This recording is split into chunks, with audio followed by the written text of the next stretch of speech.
I'm Vanessa Rock, the girl on a bike, and in this video we're going to be talking about riding with a pillion and how to get the most fun with your buddy on the back of the bike.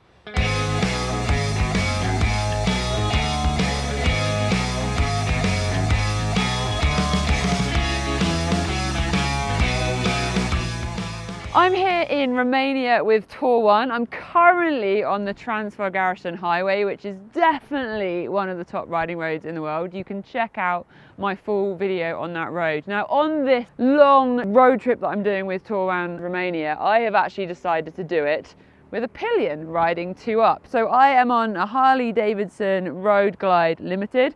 This is a very big bike. We've worked out that the combined weight with our luggage and the pillion is 610 kilos. That is nearly 10 times my body weight. I think that can sound like something that's pretty intimidating, but as you know, I am not a big, huge, strong person.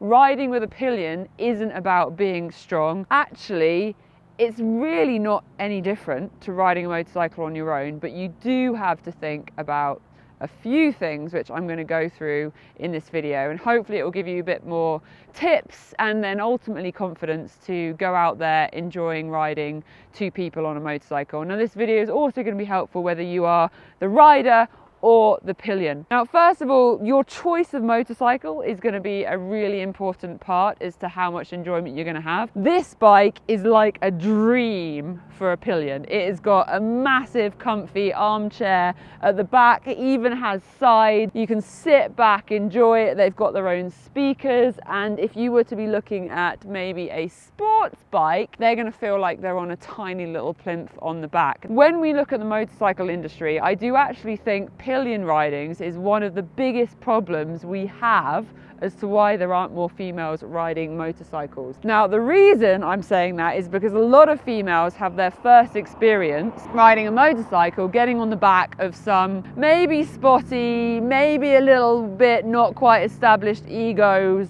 teenage young man, and they scare the hell out of the girl on the back because it's terrifying. And then they go, oh, I don't like motorcycles, I never want to get on a motorcycle again. This is such a cool road, there's just like bikes going past, and they never want to go on a motorcycle again, and that kills it. And actually, I think when you have a positive pillion experience, it can give you a whole different world of motorcycling. So if you are going to be taking someone on the back, my hope is that you can do it in a way that's going to give them a really good experience out of it. Picking the right bike is a first really important thing, especially if you're doing some mileage. You both want to be comfortable. Next thing you're going to want to think about is the trust that you have in each other. We've got another big bike roaring up the hill. Whoa! Oh, and he's pulling in. No, he's not.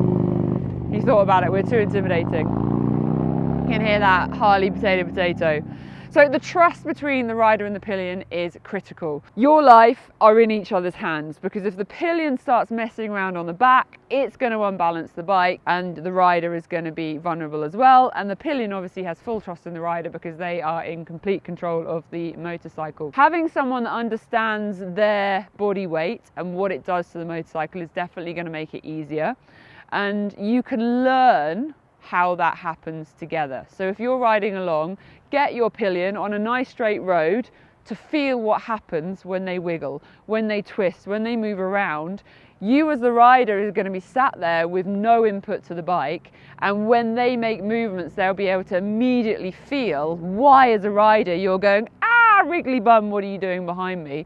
But it helps you both learn and get to know how the bike handles as a team, and that's very much what you're going to be doing. Now, if they're suddenly like shrieking and looking and pointing at the cute horse in the field, the motorcycle's going to react to it. So the trust between you is really important, that they trust you, because if they are not relaxed, if they're tense, if they're bracing up, if they're freaking out and shouting and waving their hands in front of you, all of that becomes distracting and dangerous. So trust is really important. Trust is something that you can earn though. So if you aren't a very good rider for a pillion, they're not going to feel very relaxed and comfortable. So as a rider, you can help that relationship by being smooth. If they're headbutting you with their helmet, it's not because they're sat on the back going like this.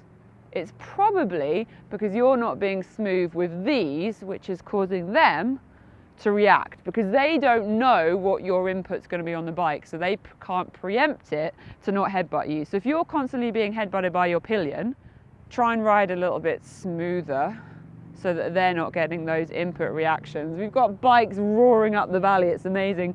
So this highway is one that's worth coming to really early, but check out my other video for some of the big tips on getting the most out of the best riding road in the world. It's absolutely amazing here in Romania.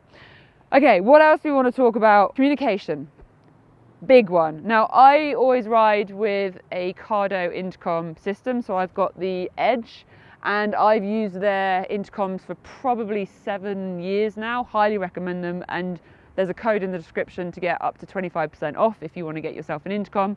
But the advantage of having an intercom with your Pillion means that you can talk and communicate all the time. They can pre-warn you if they have an itch on their bum and they want to move, or they want to pull over, all of those kinds of things. And that massively helps things. It also adds to the experience of riding the roads together, because you can talk and point and go, look at that waterfall, how beautiful is that view? I want a coffee, can we pull over? And they can also be an additional pair of eyes on the roads, which is actually quite good for safety. So if you're pulling up at a junction, they can look left, you can look right, it's clear, and you can move on with a little bit more pace and 4-eye security, which is good. Now, if you don't have an intercom, you can shout at each other, that's not a problem at all. Big recommendation I have is to make a safe word. Not pineapple, because that would be confused for other areas in life. Annika and I have been using grapefruit.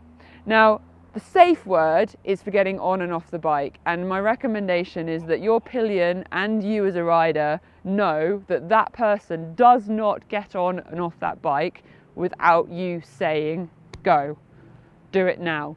When you're riding a bike, particularly one of this size and weight, their body on the back has a huge input on the bike. Now, pull up in a gravel car park, and they just throw their weight around and get off, and you put your foot down and slide, you can very easily get a drop. So communicating that on and off is gonna make things a lot easier. So we started off this week just being like, right, okay, I'm ready, and I always brace my legs, I brace my shoulders, I hold the bike, and she'll climb on and off, because her weight onto the peg is gonna massively pull that bike over. So I'm counter holding that.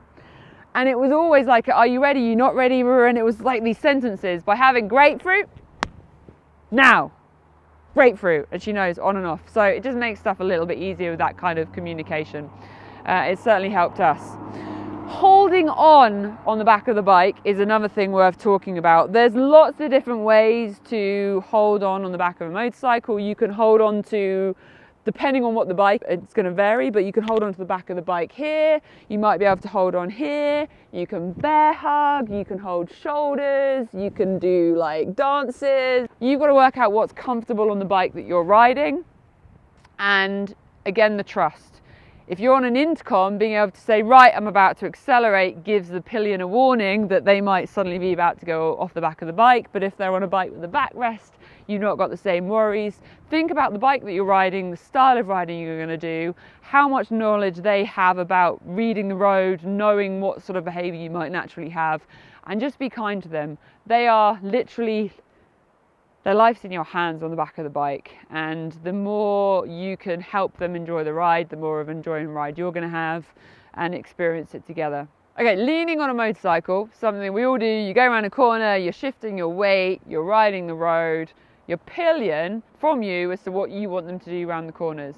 Now, for me personally, I like to be the one that is moving the bike around. So I instruct Annika and my Pillion on this trip to just stay upright. If she's suddenly going to go like racing mode around a corner and I'm not expecting it, so I'm putting the bike over and then she's suddenly going over, it's going to be completely destabilizing and moving the bike around. Again, it's down to communication. Do you want your Pillion to help you get around the corners, or do you just want them to sit nice and chilled and relaxed, staying upright, and you ride the bike? That's my preference. Play around. Get you and them to feel the different scenarios and work out what's best for you, and you'll find what works. As a rider, you are in control of the bike. You've got full input, full attention, you're holding onto the bars, you've got your foot pegs, your controls, you're very much engaged. You've got the adrenaline of the fact that you're riding, As a pillion, you don't have any of that stuff. They are just kind of sat there, not like a sack of potatoes, but they haven't got the same engagement of the process, which means actually it's pretty fatiguing being on the back of a bike. Now you add to that the fact that they can't necessarily see the road to preempt what's happening. So if there is a pothole, a bump, a corner, a change of acceleration, they're having to react after the input as opposed to being able to feel the input and predict it as it's happening, which can add to the fatigue. Take a bump. As a rider, you see it's coming, you know to adapt it and absorb it as such. The pillion, whoop, just gets bounced. We've actually nicknamed Annika Skippy this week because there's been a couple of moments where her bottom has completely left the seat.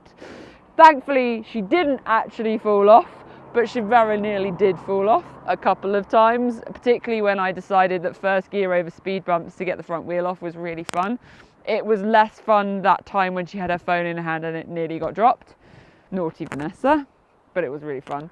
Anyway, back to the fact that the pillion is going to be maybe a little bit more fatigued. So bear that in mind with the distances you're traveling, the frequency of coffee stops. Everyone loves a coffee stop on a motorbike, particularly if you're a GS rider. Don't forget I've got a GS review on my YouTube. I've also got a review of the Road Glide as well. That was when I was in New Zealand on it with Tour 1. Lots of videos on my YouTube, so I recommend checking them out. And also ticking a little bell so you get notifications and you don't miss future videos. Now, riding with a pillion is something that can be quite intimidating. There's a lot of extra weight, but the reality is the motorcycles, once you are flowing, once you are moving, you're not carrying that weight. I am a 62 kilogram girl. The combined total weight of this is 610 kilos. I am not holding that up. Once you're moving and flowing, it's absolutely beautiful. It's when you come to the slow maneuvering stuff, the getting in and out of car parks, the riding on the gravel, the turning, that's where it gets a lot more difficult with a pillion. So I recommend just shouting grapefruit at them, get them off the back of the bike and do the maneuvering without their weight. They can then be there around you to help support, maybe be a little bit of a safety net knowing that they're there should you feel like you're going to have a wobble. But together, two up on a motorcycle, you can have a lot of fun. You can also get some amazing riding footage because they can move their hands around and lean about. It's an absolutely incredible experience. It enables you to have a really good time out on a motorbike with your partner, with your friend, with your buddy, whoever it might be, and it's a brilliant way to share that adventure. Now, that is some of my tips for riding a motorcycle with a pillion and for being a pillion. Let me know if you think I've missed anything, if you think there's anything you disagree with, anything you think we should add to how to ride with a pillion. Get it in the comments because it will help us all out. And let me know if you've got any questions. I'm Vanessa Ruck, the girl on a bike, here in Romania with Tour 1. I'm going to get on my bike and go and ride the Trans-Rogarshan Highway.